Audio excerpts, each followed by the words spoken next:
This is Eitan Weinstein. And I'm Naor Menninger, and you're listening to Two Nice Jewish Boys.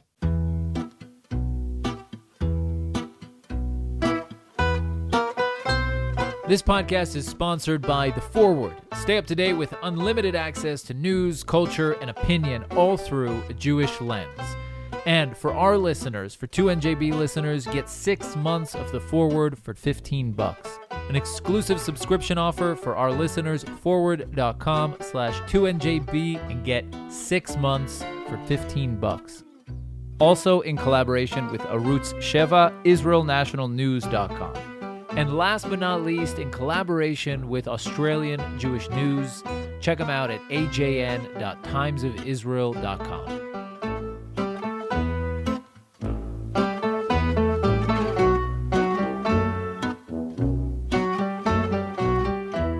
On the 1st of March, Professor Eitan Friedman, the director and founder of the Oncogenetics Unit at the Sheba Medical Center, will end his tenure there. On several occasions over the past several months, Professor Eitan Friedman has publicly denounced the government's policy of lockdowns as an ineffective measure in dealing with the pandemic. Some suspect this might be one of the reasons he will no longer serve as a director at Sheba Medical Center. Professor Friedman has been a professor at Tel Aviv University since 1999. That's accurate? That's right. His research is focused on the inherited disposition to cancer and population genetics. He is also the first Israeli to swim solo across the English Channel. I was amazed to find out.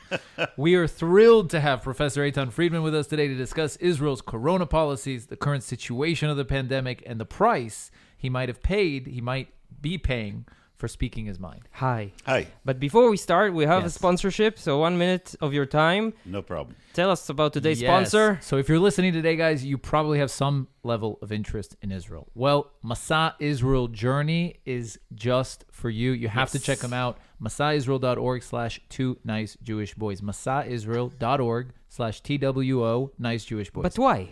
Why? Because I was on Masa. Oh. And it's a big part of the reason I'm here. Seriously, it really was. I was on a couple of Masa programs. They do amazing things. I mentioned it, I think, a few weeks ago, but I was actually on Masa programs. Yeah. And that's amazing. It's a big reason. All you need to do is apply and you get funded. So check them out, masaisrael.org/2niceJewishBoys. Highly recommended. Hello, Eitan. Hi. So, Wow, where do we start? Yeah, I don't know. Well, first of all, congratulate me. I just turned to be a grandpa. Mazel Two tov. months ago, my daughter, Adi, who lives in San Francisco, has given me the pleasure of moving on with my life to the next phase of being a grandfather. Do you feel like a amazing. grandfather? I'm 68. I turned 68 last week, and I define myself as an 18-year-old with 50 years of experience. And I look at my to-do list, what I want to achieve for the rest of my life. The list is pretty much the same. The size of the list is pretty much the same. The items keeps changing, and I still have a lot to offer and a lot to give and a lot to think and a lot to do. And the fact that I'm stepping down as the director of the Oncogenetics Unit really shocked me, because I was told a year and a half ago that they like my work, they like my commitment, they want to keep me there until I'm 70.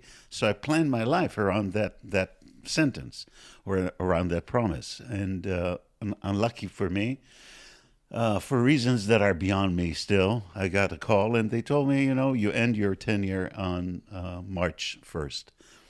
But I have this 72-hour rule. If something bad happens to me, someone kicks me out, some definite bad things happen to me, I don't swim very well, I have a window of opportunity of 72 hours to feel sorry for myself, to kick myself in the butt. And then after 72 hours, I say, okay, it is what it is. What am I doing now? And I have I gotta say that's inspiring. I mean, that simple rule is inspiring. And I can't tell you where it originated from, but be that as it may. The fact is that I have so many plans for the rest of my life, my professional life. I plan to have a private clinic, a large, not only private clinic, but clinic that would comprehensively take care of women and men who are at high risk for developing cancer, not only breast and ovarian cancer, colon cancer, gastric cancer, all types of cancer, people who are highly susceptible to that, whether they're genetic mutation carriers or non-carriers, they need a special care. They need a special facility. They need a one-stop shop where they can come and all their special needs are taken care of. And I'm planning to open that at Asuta, and they really are thrilled about it. I offered the UAE to open a similar thing in Dubai. I'm still waiting for them to decide. I'm still going to be the head of the high-risk clinic that I opened at the Sheba Medical Center in 2007, where there are about 1,000 women that come in every 6 months, and they all go through the same routine of looking for... So you're staying in Sheba? I'm staying in Sheba not as the director. I will be the founder. That they cannot take that away from me. I was the founder, so that stays. And, I'm looking... Maybe I'll go back to the university and get another PhD. I have an MD and a PhD and maybe a third one. What the hell. So I want to ask you about the clinic you plan on opening. I mean, how is private medicine? This is kind of a side note, kind of a tangent, a detour. But how is practicing private medicine in Israel? I mean, is it not more difficult? Is it? It's more difficult because when I was trained as a physician, money was a bad word. Money, you do not go into medicine to make money. That was not the issue. The issue was like the opposite of the Western world, right? Exactly. In the United States, money drives, for better or for worse, drives medicine. In Israel, it's the mission. It's to treat patients. It's to make a better world, so to speak. And that's my mission. I want to make it a better world. And medicine being it is what it is, and everybody in Israel has medical insurance of a very basic level. But I want to offer the highest level of medicine to the people that need this special care. And, if I get to some sort of an arrangement with the insurance companies or the HMOs, that would be perfect. I don't want the money of the people. I want the service, the people who need the most service, and to benefit from that. Yeah. So what happened a year ago, that might have to do with what happened to you recently is COVID, right? COVID changed our lives completely. Absolutely. And I don't know, a group of a dozen people who were not so famous in Israel from the medicine world became stars. And you were one of those people. Because what happened is the news started to bring experts. Yes. And they looked for people, because doctors sometimes can be boring people. So they looked for doctors who are interesting, who are fun to watch. Then they found several people, and you were one of them. And you started to scorch our screens a year ago, right? You were in Channel 12 News, which is like CNN. Yes.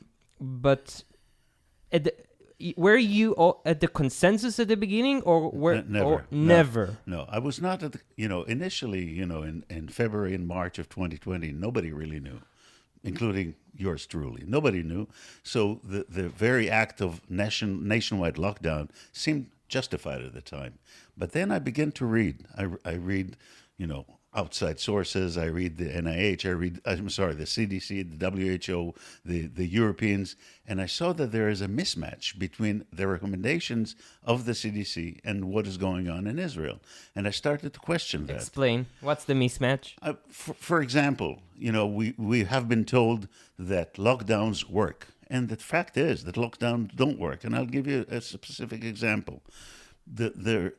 In North Dakota and South Dakota, these two states are pretty much similar in terms of population, ethnicity, dispersion of population. One had a statewide lockdown, and the other did not have a lockdown.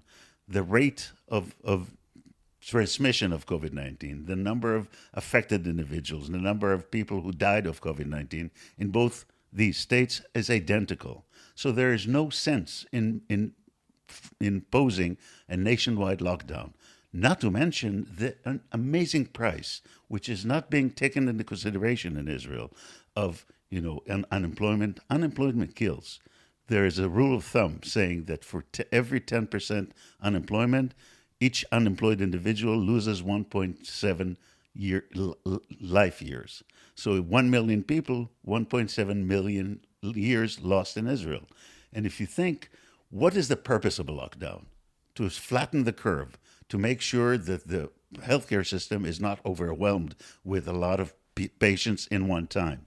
There are other ways of dealing with that. For example, instead of having 23 hospitals with 40,000 beds, have another hospital, have a field hospital, invest more resources into the healthcare system.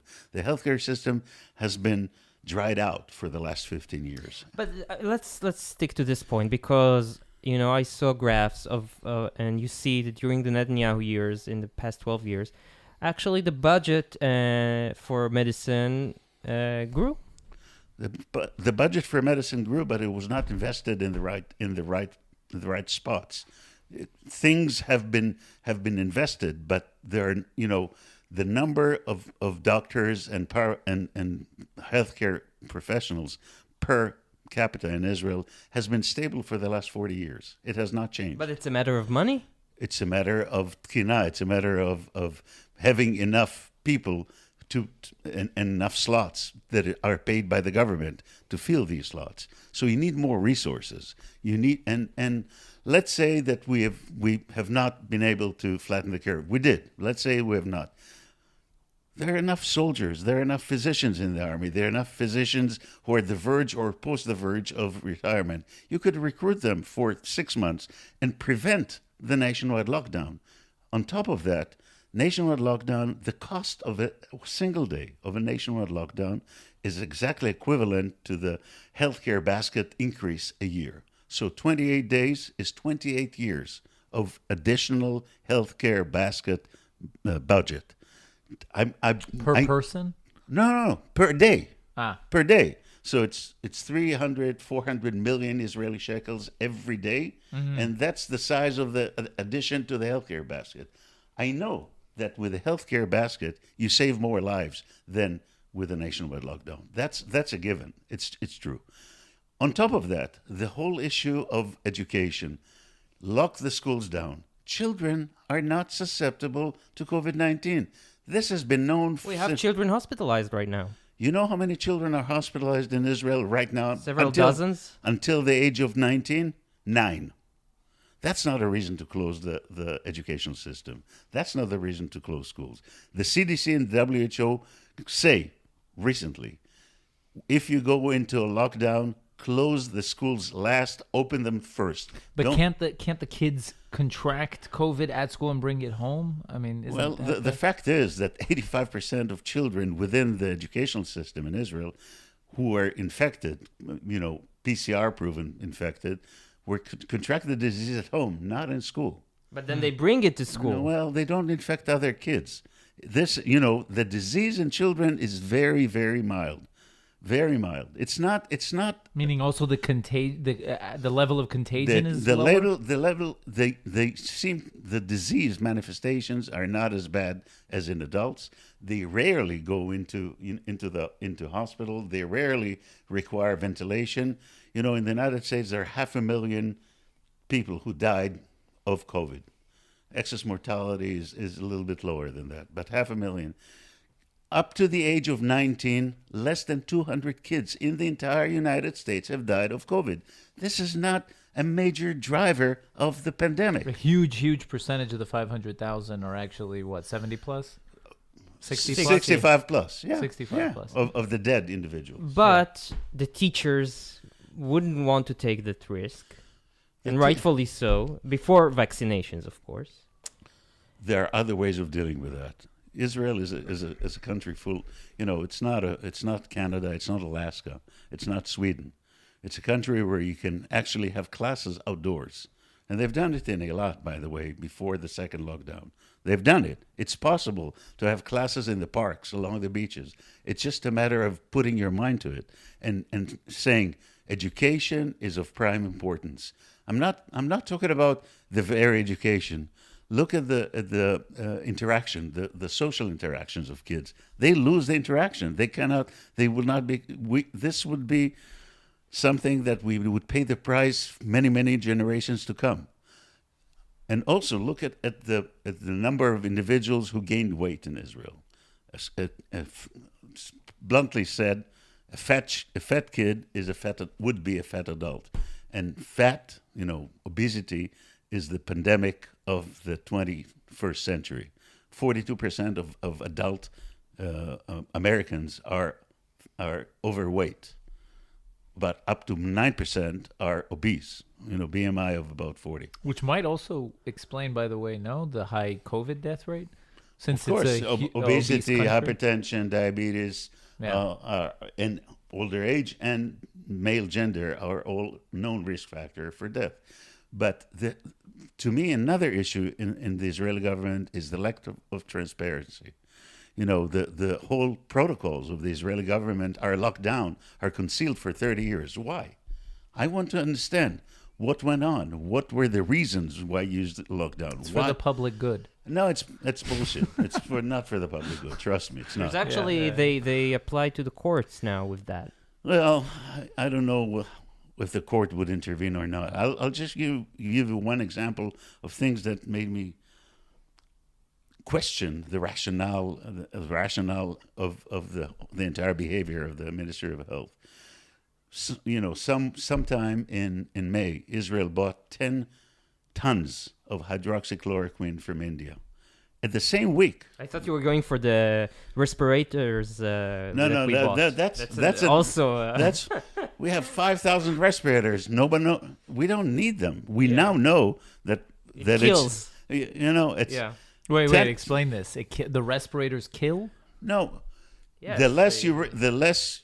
Now we know that unlike in April or March of last year, that the less you use respirators, the better off the person is. It's Wow. better to put them on ECMO than respirator, because respirators. But we got panicked and So panic is not a good driver of decision making. And what happened with the hydroxychloroquine? With 10 tons of hydroxychloroquine, I think it's because that then President Trump said, I heard good things about it, I'm taking it, and Bibi said, okay, I'll buy it. 10 million. 10 tons. It's a throwaway money. They bought 900,000 doses of anti-HIV drugs in the same week that a New England Journal of Medicine paper said, this is worthless. I want to understand why. I need transparency. You want to build trust by the public. You want the public to obey. Explain your moves. Not only that, in 2007, there is an outline how to deal with a pandemic. And some of the people who now are appearing on TV have written that.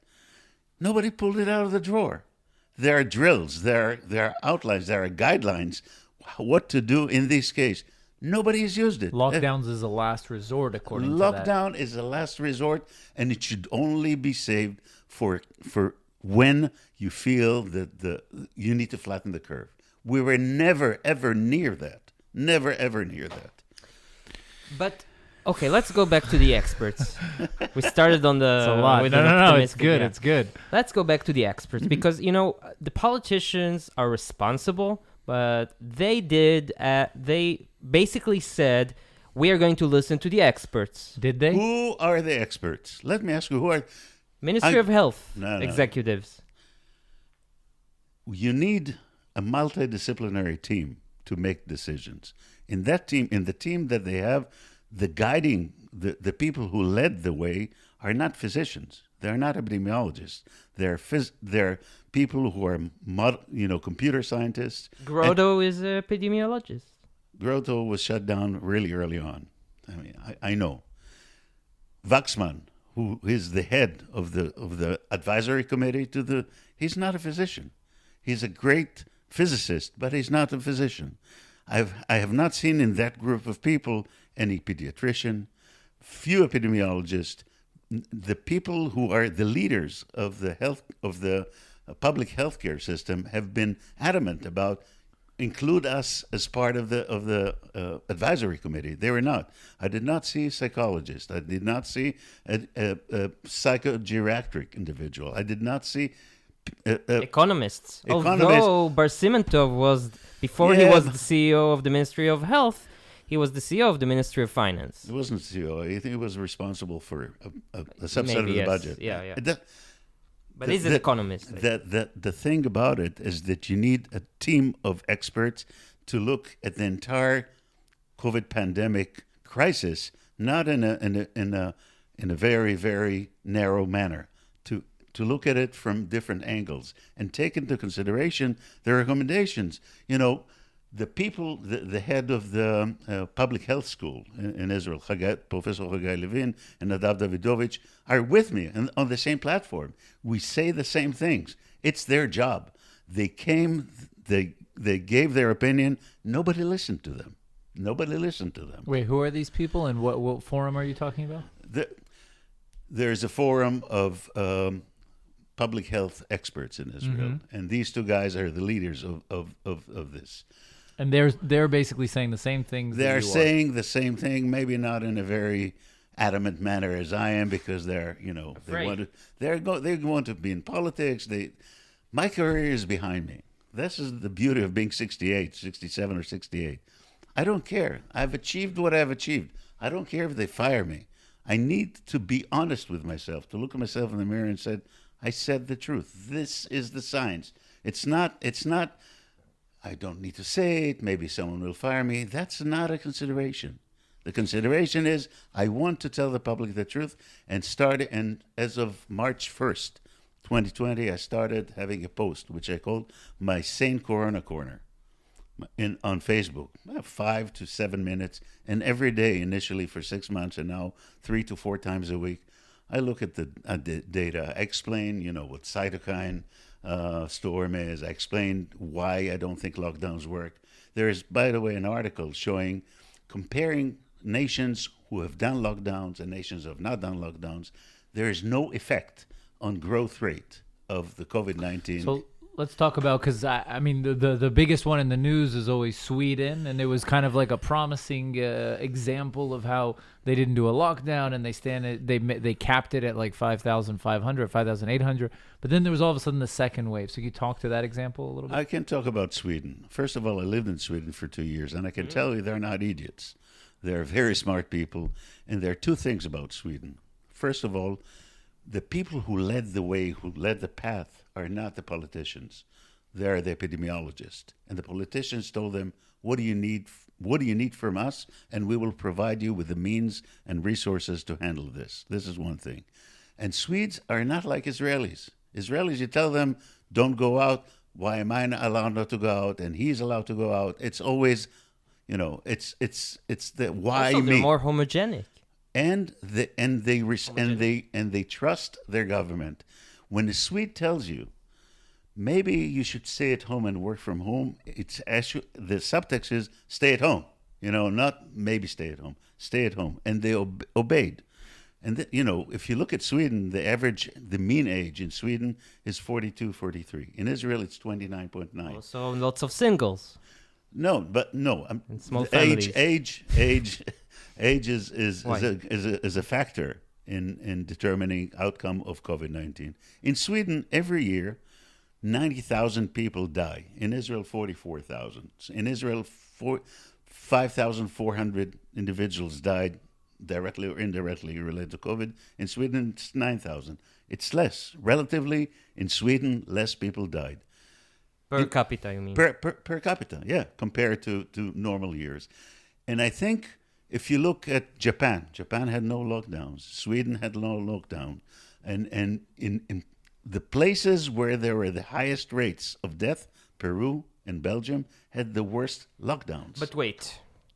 Sweden doesn't have Arabs. They have a little bit. They do. They have, but they not have a not. lot. But they have but a huge here, Palestinian community. Yes. There are parts of Stockholm where you go, they speak Arabic or not Turkish. as much as here, and they don't have ultra orthodox like we do. And you know, it's hard to compare. But what I'm not understanding about the Sweden comparison is that Sweden is doing worse off death toll wise. No, than they're us. not. I mean, the 12,000 or so have died. No. First of all, they made their biggest mistake, for which the king apologized, is they did not protect their elders. They did not care for the people in old folks' homes. This is the reason why the major burden of death was there. But the death until the age of 60 is low, and it was the education system was kept open. They were hit less hard. Also, businesses. Financially they were less hit hard than any other country. But in the Scandinavia. end, more died there. So the question is Not per capita. Not per capita. not per capita. No. Okay, but so back to my point is that they don't face the same challenges like us, and also Japan. You can't compare Japan because in Japan they don't want to be next to each other anyway, and here we're having weddings and we're having parties and Still, when people tell me, but lockdown works, on the American dollar in the back it says, "In God we trust." Below it, if you're a scientist, it says all others show data. Show me the data showing that lockdowns work. well, didn't the first lockdown work here? The first lockdown worked. What was the price? What was the price? That's what. If a lockdown, you didn't have to pay a price, it would have been the perfect solution. Lock everybody down for 6 months. Don't let anybody But out. people were willing to pay the price. For 6 months. Stay at home for 6 months. No, the first lockdown. Nobody. lockdown. There's a price that is paid. I'm not talking about finances. I'm talking about family violence. I'm talking about anxiety. I'm talking about substance abuse. I'm talking about smoking. I'm talking about lack of education. I'm talking about cognitive decline in older people. I'm talking about the lack of sense of community. These are prices that we're paying. There was a study from the Sheba Medical Center showing that during the first lockdown, people with heart attacks, they needed to get to the hospital, had an hour delay compared to the same period last year. That costs life. Okay. So the cost of lockdown is huge. Not only and saving a single individual's life needs to be put. How much are you paying for it? Not money-wise. What is the cost of saving a single individual life if you do this or don't do that? Here in it, okay. I have so many things to say. I'm playing the devil's advocate Of here, course. but Let me have a but drink. yeah, you drink. We First- all need a drink. We all need a drink. Yeah, it's very depressing. First of all, No. wait. Okay, yeah, okay. okay. For me, it's depressing, but for the rest, it's not. Okay. Anyway, the first thing that came to my mind is that in public polls in the news throughout the past year, you saw that people supported the government's moves No. when it came to 60 lockdowns. 67% said we don't trust the government. But 67 if, when you asked about lockdowns and versus death, you saw that people. I think it's safe. We can agree that most of the people in Israel think it's worth saving lives is more important than other things. What the hypothesis, the notion that I'm trying to promote, which stands the test of science, is that you don't save lives. You may save. Let's say that let's play a numbers game. Okay. Let's say that you save 10,000 people, and you add 20 years to their lives. Okay, so that's 200,000 life years. With a lockdown, a 6-month lockdown, the price that you're paying would be 2 million person years because of unemployment. You pay at least 700,000 person years that you would lose because of education. The same amount of years. Those are amorphic. It's not you know, amorphic. concepts in the- It's not amorphic. And It's not here amorphic. people die every day. So for the general, I get your point. It's a number you can put a name The to. bu- Yeah, I get your question- point, the- but the question the is- people, the masses, won't get this. Well, Obviously. this is why I'm trying to explain it to the masses in a way that they can understand. If you save a single child's life who would not commit suicide, who would not be addicted to drugs, who would get vaccinated, there were a 30% reduction in getting vaccinations in kids until the age of 6. If one child dies of measles or mumps or of tetanus or whatever, that translates, one child dead is 80 years. Instead of 20 years. So that's 4 people. You need to do the math. And the math says if you in order to save one person's life with a nationwide lockdown, you spend about $5 million in Israel. $5 million. With that $5 million, you can save a lot of other lives by not doing a lockdown. You can promote healthcare. You can smoking cessation. It's a matter of priorities. It's a matter I think, you're explaining it very scientifically and mathematically, but I wonder if it just translates into the fact that it doesn't pay to usurp people's individual freedoms. Meaning, maybe it's just not worth. Maybe is it ever the place of the government to come and say nobody can leave their homes? In Sweden, it's illegal. In Sweden, the government cannot enforce lockdown. It's unconstitutional in Sweden. And this is why So in America, it's unconstitutional in theory. No, but it's not a federal law. Each state can form By their the own way, law. it's unconstitutional here as well. If we have a constitution, we don't have a constitution, but we have the basic laws, right? There is Chofesh HaIsuk. What they're doing now with giving away the names of the people who are vaccinated, this is atrocious. This is a red line. And by the way, there was a study, as little quoted, measuring the rate of democracy. You know, there are parameters to test democracy that are validated. In 80 countries in the world, there was a decrease in democracy measure. In one country in Africa, there was an increase. And all the rest of the world... What is it? Maybe we'll move there. No, you don't want to move there. Chad. Let's go to Chad. No, I think this is something that we need to say. You know, now they're offering in Israel to put... like bracelets, like wear cons. You know, just to explain to our audience, they now want, because they're right now, if you land from abroad, you are taken to a hotel, like a lockdown hotel, right? Because they don't want you to go. And only 30% go there. Yeah. Now 100% went there in the past few weeks. But anyway, it's and people don't want to go there. So they say, okay, you don't want to go there, we'll put an electronic bracelet on you so that you won't break lockdowns, because people would go home supposedly to be on isolation for 2 weeks after coming from abroad, but they wouldn't stay at home. That's another point that really amazed me. In June of 2020, the WHO and the CDC said you don't need a lockdown of 2 weeks.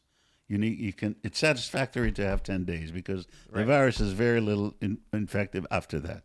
It took the Minister of Health another 6 weeks to adopt that. Why the 6 weeks? 4 days per individual for 10,000 people. That's a lot of days' work. Governments, and maybe that's the point. We always get to that point on this podcast. It sounds like you expect a lot from governments. They should work for me. I don't need to work for them. When has that ever been true?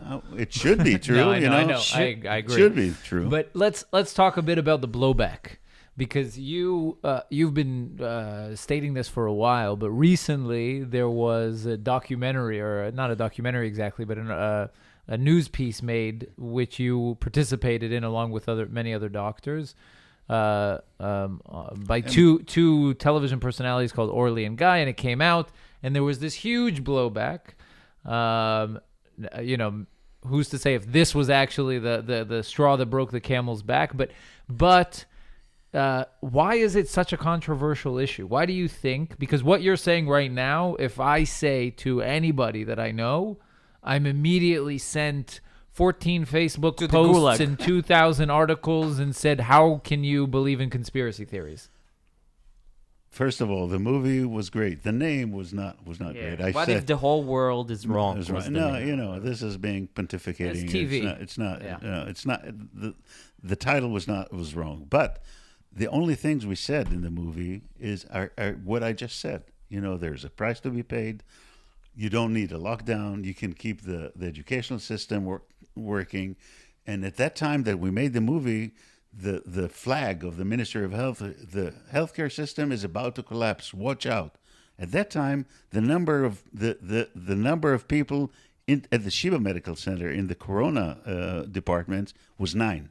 There were 9 cases. No way in hell that this is collapsing the healthcare system. So, not being transparent and not being accurate really, really drives me crazy.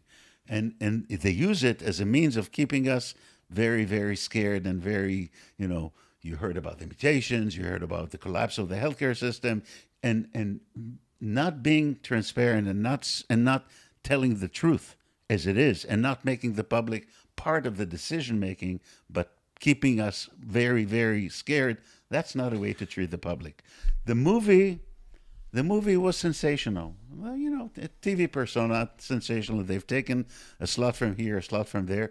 But everything that I said in the movie and some of the other people is exactly echoing what I'm saying now. We need transparency. We need a multidisciplinary team. We need to prioritize.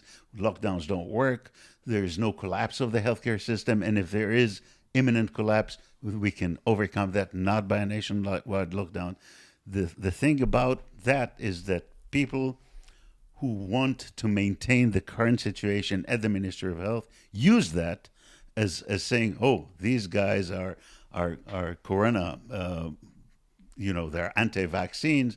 They don't COVID deniers. COVID deniers, okay. Is what you were called. And anti-vax people, and we're suing them, by the way. We're suing the person in the Ministry of Health, Sharon Louis-Price, who said that I'm anti-vax. I have sued her because I'm not. If I were, would I be vaccinated? I don't think so. But, you're being labeled. That's not a great argument. Come on. Of course. No, I'm kidding. Of course it's a great argument. What I'm saying is that instead of dealing with the comments and the issues that we raised, we are being branded and assigned anti-COVID, COVID deniers, anti-vax. It's easy to brand us. But back to Eitan's question, if your arguments are so comprehensible, then why is it that so many educated, professional, smart people from your profession and the consensus is against you? How could that be? I'm not sure the consensus is against me. They just get more airtime than me. That's all.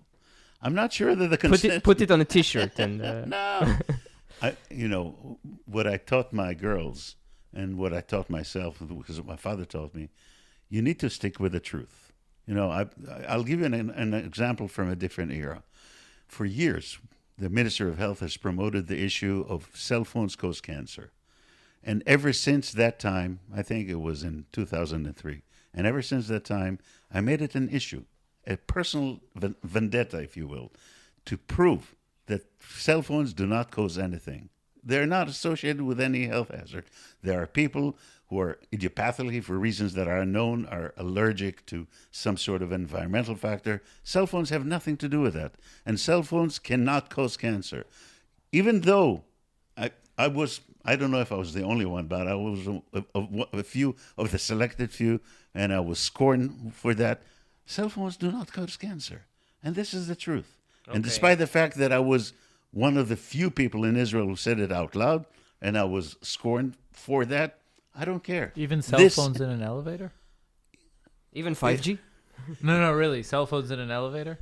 Cell phones can cause heat.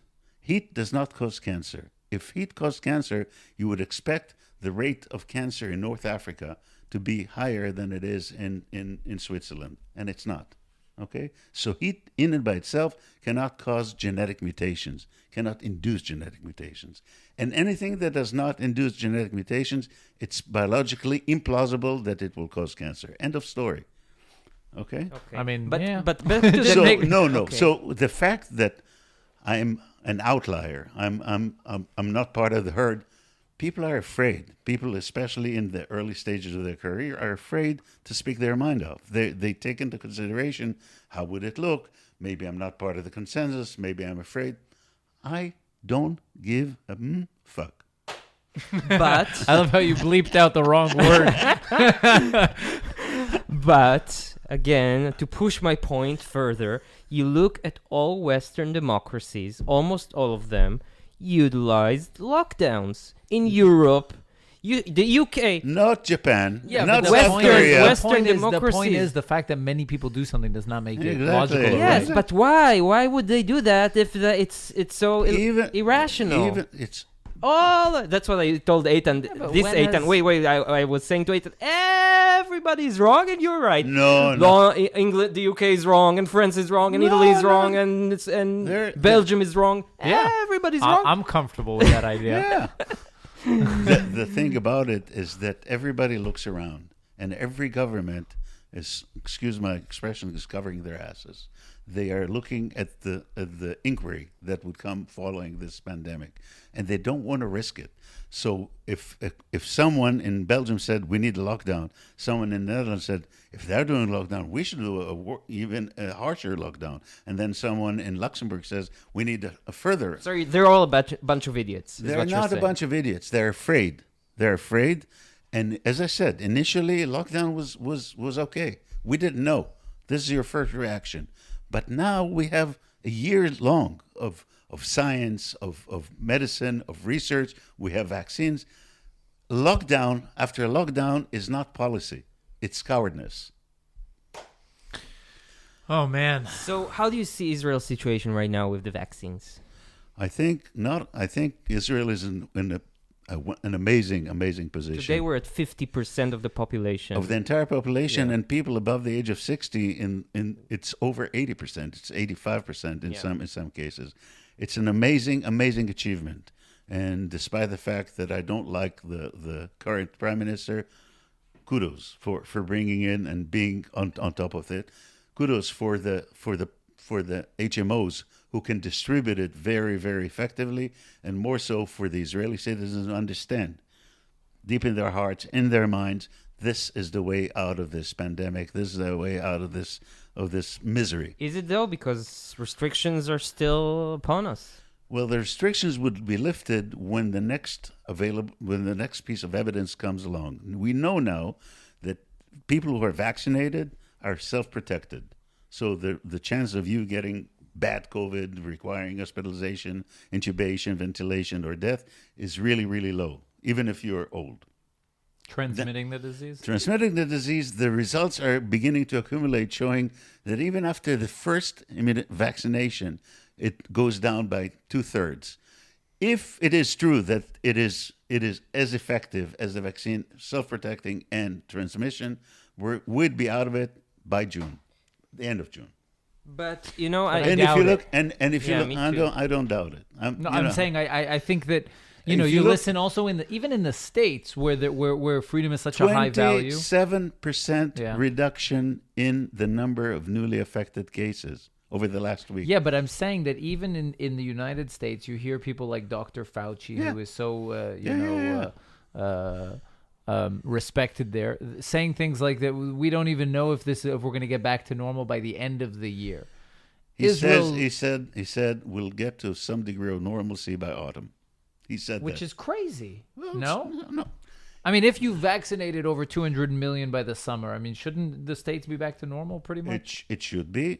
Not only that, but if you look at the world statistics, including countries where there's hardly any vaccination, in January 10th, there were 745,000 new cases every day on a weekly basis worldwide. Last week, or this week, it's actually 362,000 worldwide. That's half. And maybe, nobody really understands that. Maybe this is the natural history of this virus. If you look at the original SARS, it started in November of 2002 and disappeared from the face of the earth without anybody understanding why, July of 2003. You mean that it might not be connected to the vaccines? No. It's that the vaccine certainly expedites this process, no doubt about it. But maybe this is part of the normal process of this specific virus stopped affecting the entire world population. Maybe. Here's my doomsday scenario. No doomsday. Hear me out. Come on, this is the best part of the podcast. It's a corner. It's called the Doomsday Scenario, hosted by Noah.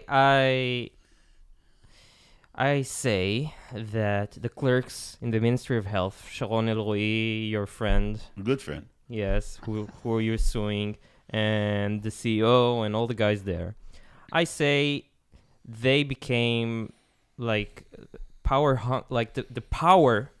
of being able to snap their fingers and lock the country down. Lock the country down. It has blinded them. They're power blind, and they will never give up this power.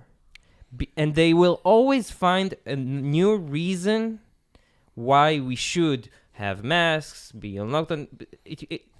Even if you have everyone vaccinated, now there's the variants. We fear the variants. So there will always be a reason to continue this state of emergency. But I tend to agree with you that there is some degree of power, of a power position. You know, I say this is a lockdown and everybody obeys. It's a power trip.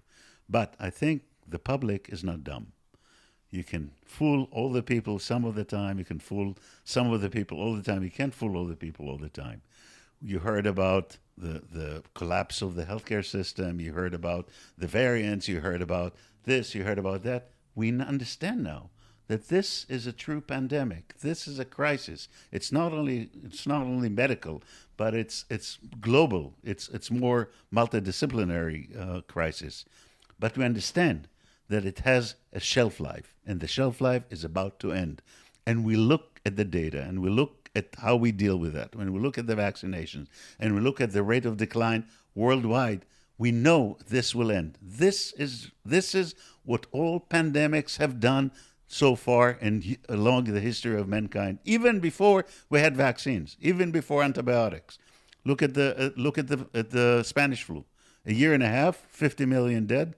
It's done. So you're and we're not scared of the Spanish flu. So you're optimistic. I always am. So let's talk a little bit about we touched on it, but just to end the pro-vaccination legislation. There was a position paper released by the Hebrew University, and there's a lot of talk around this about government incentivizing people to vaccinate. How do you feel about that? I think this is a slippery slope. I don't think the government should explain. The government should never, ever enforce individuals to be vaccinated. I think they should explain. I think, and there is a mechanism. I think it's a very simple mechanism, and I say it out loud on TV whenever they give me a chance. You know, each one of us who is vaccinated knows one person who's not vaccinated. Spend half an hour every day with a single person who's not vaccinated. I can assure you that looking at them in the eye and saying it very calmly without having laws that would ban you for life and forbid you from doing things that you should be able to do, explain it to them, and I'd say that 97% of the Israeli population who can be vaccinated will be vaccinated. It's very simple. You're talking about less than 300,000 Israelis above the age of 60 who are not vaccinated. That's easy peasy as far as I'm concerned. I don't think there should be laws forcing people to be vaccinated. In any situation? Like what about MMR vaccines, public schools? There should be, if parents elect not to vaccinate their kid, that kid can be harming to other kids. In that scenario, I say these parents should have their own kindergartens. But the government cannot force you as an adult to be vaccinated. Can you explain that to me? Because, maybe this is wrong, but just common sense-wise, if most of the kids are vaccinated because their parents want them vaccinated, aren't they protected? The protection is not 100%. Ah, okay.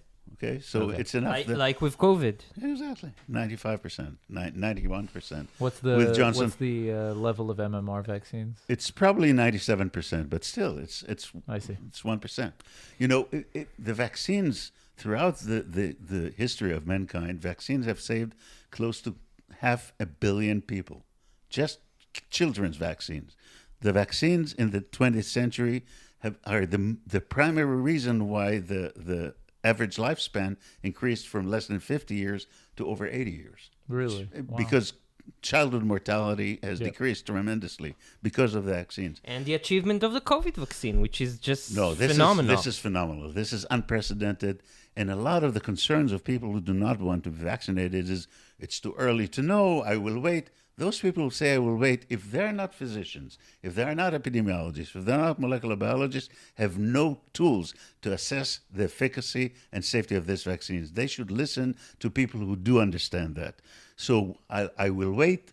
If you're not in the trade, forget it. It's a cop-out. And is it okay to have concerns? Do you think it's a legitimate thing to say? Absolutely. But I'm saying, do you think it's a legitimate decision for someone to decide not to vaccinate?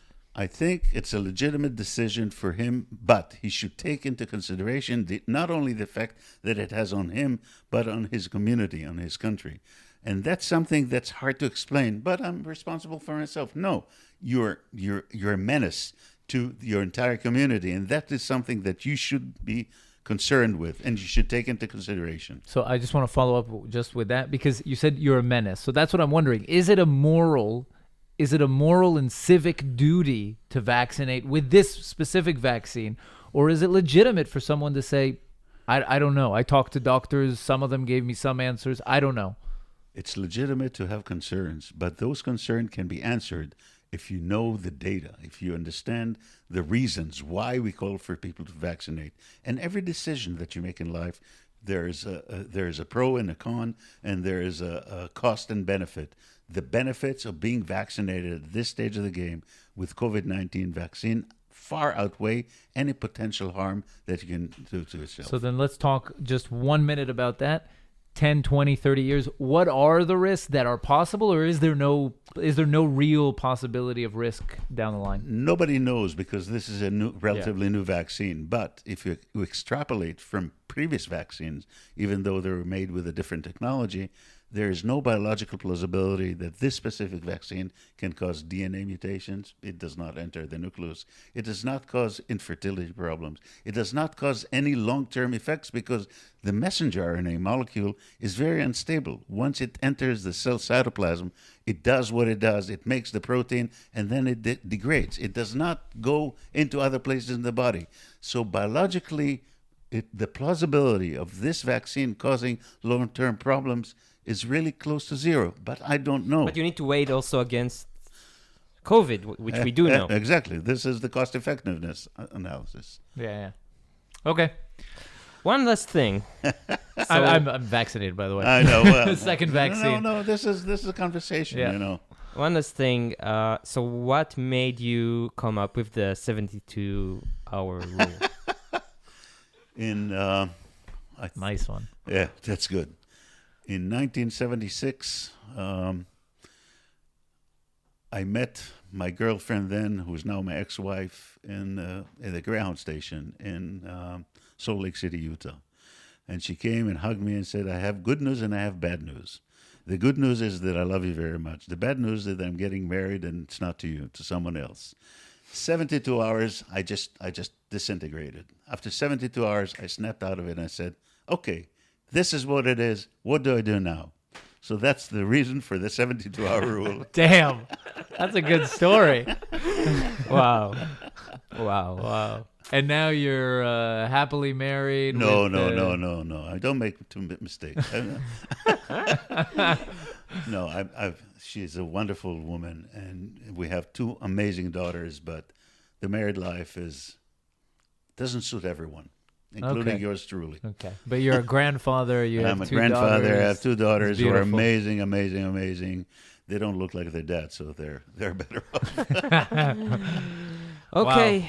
Thank you very much, guys. Thank you so much for coming. Before we go, Yes. Can people, do you tweet in English or? I have Facebook and I read English, No, but if people want to follow you, I will start doing. I don't use Twitter, but I do have a brand new Instagram that I plan to use, and yeah. So how can people find you on Instagram? Eitan Friedman, one word. How do you spell Friedman? Friedman.